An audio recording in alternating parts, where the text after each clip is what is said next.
દેવભૂમિ દ્વારકા જિલ્લામાં ટેકાના ભાવે મગફળીની ખરીદીમાં ચાલુ વર્ષે ખરીફ સિઝનમાં 71,424 ખેડૂતોએ રજીસ્ટ્રેશન કરાવ્યું હતું, જે પૈકી અત્યાર સુધીમાં 26,529 ખેડૂતોએ પોતાની જણસી વેચી છે.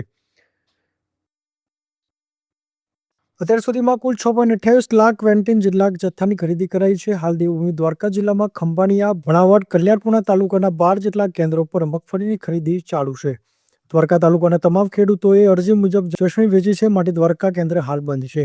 જ્યારે જામખંભાળિયા, ભણાવડ અને કલ્યાણપુરા તાલુકાના હજુ 12 કેન્દ્ર કાર્યરત છે, જ્યાં 70 દિવસ સુધી ટેકાના ભાવે મગફળીની ખરીદીની પ્રક્રિયા ચાલુ રહેશે.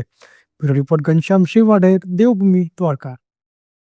દેવભૂમિ દ્વારકા જિલ્લામાં ટેકાના ભાવે જણસી ખરીદી જે ચાલી રહી છે, તેમાં ચાલુ સાલે ખરીફ સિઝનમાં કુલ 71,424 ખેડૂતોએ રજીસ્ટ્રેશન કરાવેલું હતું.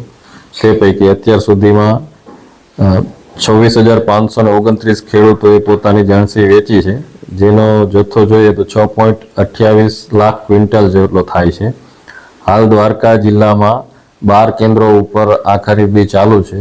દ્વારકા તાલુકાના જે ખરીદી હતી, જે અરજીઓ હતી, એ કામગીરી પૂર્ણ કરવામાં આવેલી છે. એટલે હવે દ્વારકા સિવાયના 3 તાલુકામાં 12 ખરીદ કેન્દ્રો ઉપર આ ખરીદી ચાલુ છે અને આ ખરીદી જે છે એ 70 દિવસ સુધી ચાલવાની છે.